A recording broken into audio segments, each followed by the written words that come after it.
the handcuffs fit into Julian's wrists, cold and unyielding against his skin. Across the sleek boardroom table, his business partner, Alistair, adjusted his silk tie and offered a look of perfect, manufactured pity. 2 federal fraud investigators stood by the door, blocking the only exit.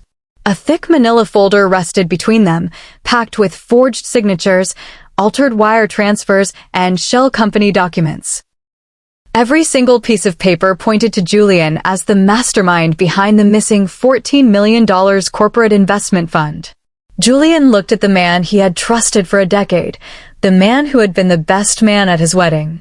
Alistair leaned forward, his voice a low, calculated whisper.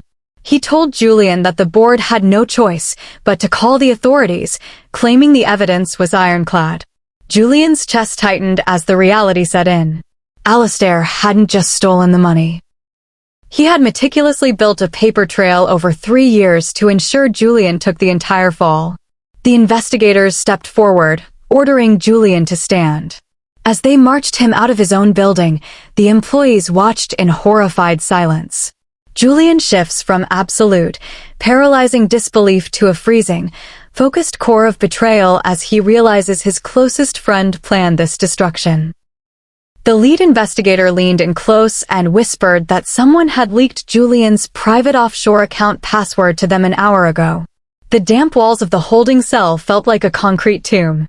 Julian sat on the narrow bench, his mind racing through the thousands of financial transactions he had approved over the last year. He needed a lifeline, someone on the inside who could see through Alistair's elaborate trap. The heavy steel door groaned open, and the guard stepped aside to let a visitor enter the consultation room. It wasn't his lawyer. It was Fiona, the firm's senior forensic accountant, carrying a hidden encrypted flash drive in her coat pocket. She sat down, her face pale, and slid a single printed sheet of paper across the table. It was a log of server access times from the night the funds vanished. The login used was Julian's, but the IP address traced back to a boutique hotel in Mayfair. Julian hadn't been in Mayfair that night. He had been at home, recovering from a severe bout of food poisoning. Alistair had brought him soup that evening. The realization was sickening. Alistair had drugged him to ensure he wouldn't check his phone while the theft took place. Julian's initial fear morphs into a bitter, burning rage as he connects the physical sickness to Alistair's calculated treachery. Fiona leaned across the table and whispered that the hotel room had been booked under a name Julian hadn't heard in 20 years. Julian's bail was set at an astronomical figure, but an anonymous benefactor cleared it within hours. Walking out into the crisp London air, he knew he was on a leash. He met Fiona at a secluded cafe near the docks, far away from the corporate cameras. She opened her laptop, her fingers flying across the keyboard to access the company's secondary backup server, one that Alistair didn't know existed. They dug into the metadata of the forged authorization letters. Fiona pointed at the digital signatures. On the surface, they matched Julian's perfectly. But underneath the visual layer, the timestamps revealed a fatal flaw. The documents were signed using a digital certificate that had been revoked 2 months prior during a routine security upgrade. Julian had been on a flight to Tokyo during those exact hours, completely disconnected from the network. Alistair had used an old backup file, forgetting that the network logs would record the mismatch. The trap was intricate, but the villain had left a microscopic footprint in the digital dust. A spark of cold determination replaces Julian's despair as he finds the first physical crack in Alistair's perfect armor. Fiona tapped the screen, revealing that the revoked certificate had been accessed from a device currently active inside Julian's own home. Julian let himself into his empty house, the silence ringing in his ears. His wife had taken the children to her mother's the moment the news broke, leaving the rooms feeling hollow and abandoned.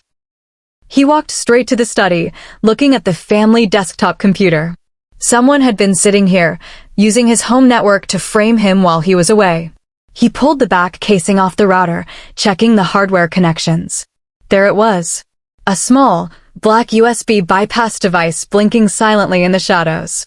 It allowed remote access to his entire home network from anywhere in the world. Julian took a photograph of the serial number and sent it to Fiona. Within 5 minutes, her reply flashed on his screen. The device had been purchased using a credit card registered to a shell company called Apex Holdings.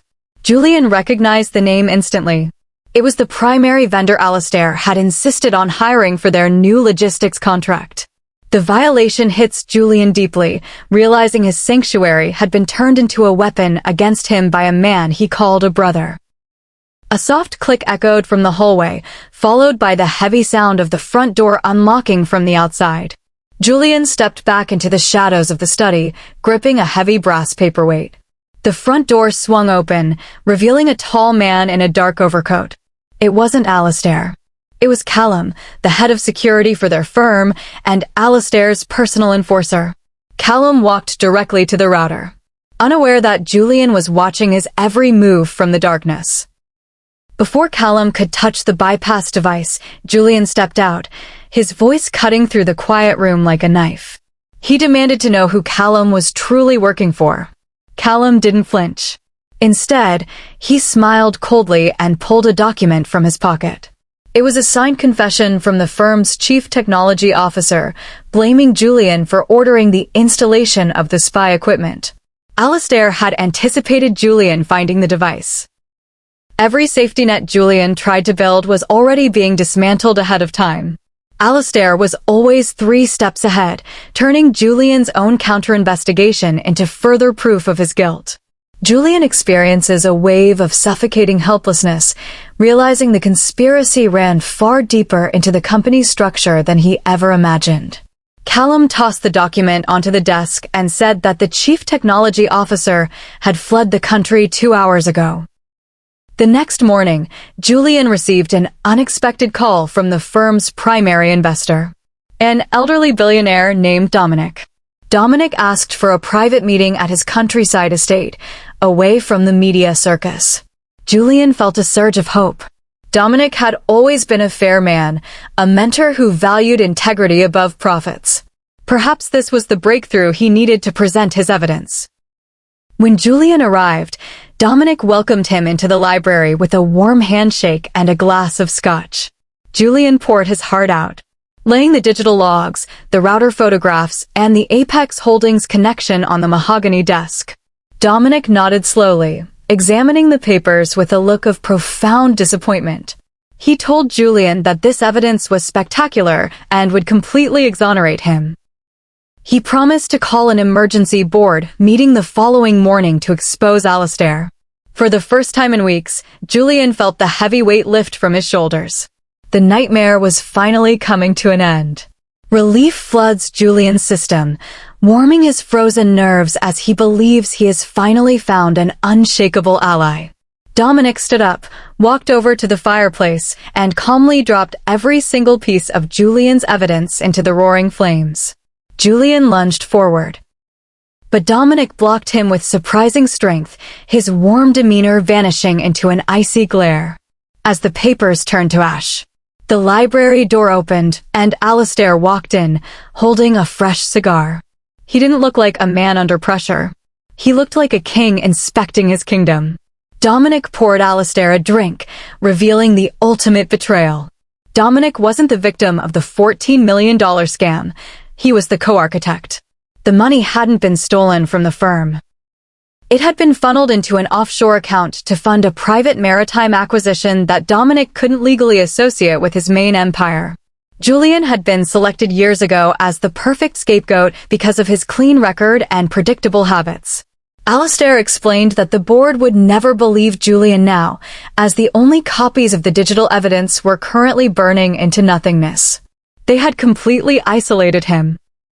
A profound, chilling sense of isolation washes over Julian as he realizes the entire corporate power structure is aligned to destroy him. Alistair blew a ring of smoke and told Julian that his wife had just signed the papers to freeze their joint marital assets. Julian walked out of the estate into the pouring rain, completely ruined.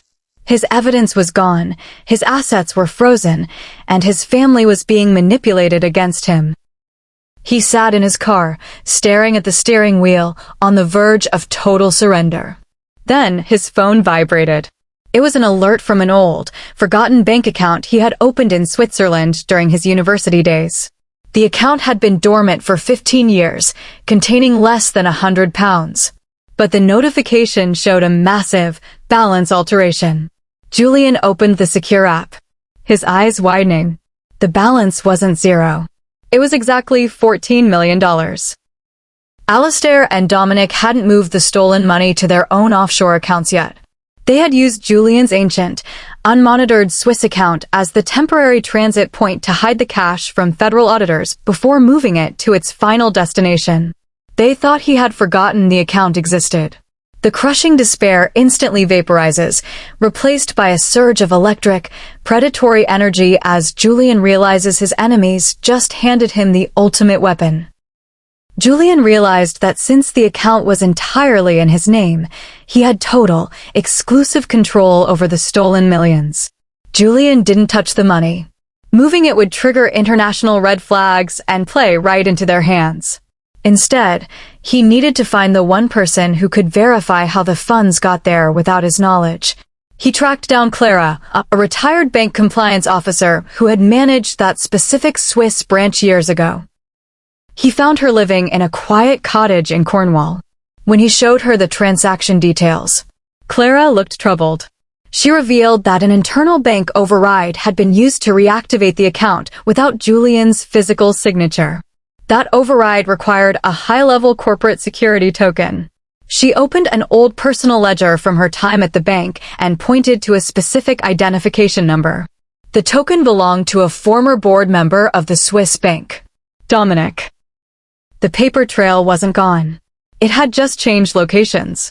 The villains had left their permanent signatures inside the banking system's master vault. Julian feels a profound sense of validation, realizing the truth is a permanent fixture that cannot be burned away in a fireplace. Clara looked up from her ledger and informed Julian that the authorization had been signed via a live video call that was legally recorded and archived. Equipped with the archive location, Julian contacted a high-profile prosecutor who specialized in international corporate crime, a woman named Esther who owed no favors to Dominic's empire. Julian laid out the trap. He wasn't going to defend himself in his upcoming trial. He was going to let Alistair walk directly into a trap of his own making. Julian instructed Esther to keep the Swiss bank archives hidden until the absolute final moment. Meanwhile, Julian returned to London and scheduled a meeting with Alistair at a crowded public restaurant. He acted defeated, broken, and terrified. Alistair smiled, thoroughly enjoying his total dominance, and proudly admitted over the table that Julian was a brilliant fall guy who never stood a chance against his superior intellect. Alistair didn't notice the tiny pinhole camera embedded in Julian's lapel. Julian experiences a cold, internal triumph, watching his enemy's arrogance blind him to the jaws of the trap snapping shut. Alistair leaned over the table, patted Julian's cheek, and told him his trial date had just been moved up to tomorrow morning. The Royal Courts of Justice were packed with journalists, photographers, and high-ranking corporate executives. Alistair sat in the front row of the gallery, wearing a smug smile, flanked by his legal team. Dominic sat further back, looking completely unbothered, confident that his tracks were completely covered. The prosecution began presenting their case against Julian, displaying the forged documents and the altered wire transfers. Julian sat quietly at the defense table, offering no objections. His own lawyer looked nervous, but Julian remained perfectly still, watching the clock on the wall. When it was time for the defense to present, Julian stood up himself, dismissing his legal team. The courtroom erupted into whispers. Julian looked directly at Alistair and stated that he wouldn't be presenting character witnesses or simple denials. Instead, he requested permission to introduce a single piece of newly authenticated international evidence that had just arrived via diplomatic courier. Julian feels the electrifying thrill of absolute control, watching the first ripples of unease pass across his enemies' faces. The judge reviewed the courier documents, frowned deeply, and ordered the courtroom doors to be locked immediately. The projection screens in the courtroom came to life. Instead of financial spreadsheets, a high-definition video began to play. It was the archived security footage from the Swiss bank. The video clearly showed Dominic sitting in his private study, holding up his corporate security token to the camera, authorizing the transfer of $14 million into Julian's Dormant account. Dominic's face drained of color.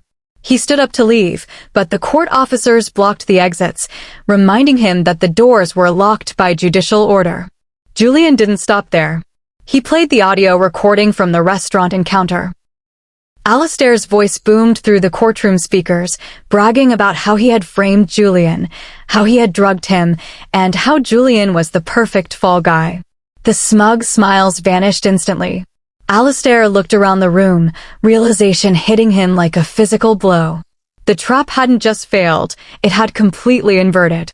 A deep, satisfying warmth fills Julian's chest as he watches the absolute panic shatter his enemies' carefully crafted personas.